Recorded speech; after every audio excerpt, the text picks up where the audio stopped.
Hello everyone, welcome back to my channel. Meal maker curry అండి. Same మనం non veg స్టైల్లో చేసుకుందాము. చాలా బాగుంటుంది.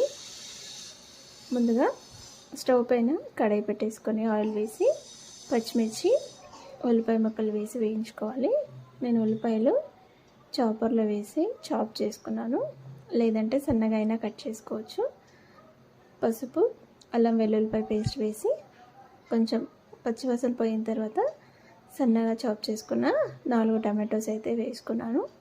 అందులోంచి ఆయిల్ పైకి వచ్చేంత వరకు ఉడికించుకోవాలి.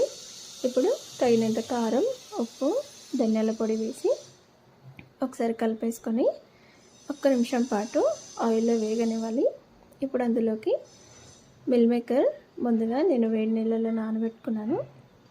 అవి వాటర్ లేకుండా కర్రీలో వేసేసుకొని ఒకసారి కలిపేసి వాటర్ అంతా దగ్గర పడేంత వరకు ఇలా ఉడికిన తర్వాత గరం మసాలా, కొంచెం కొత్తిమీర, పుదీనా వేసి కలిపేసుకొని స్టవ్ ఆఫ్ చేసుకుంటే సింపుల్గా ఉంటుంది, టేస్టీగా ఉంటుంది. ట్రై చేయండి.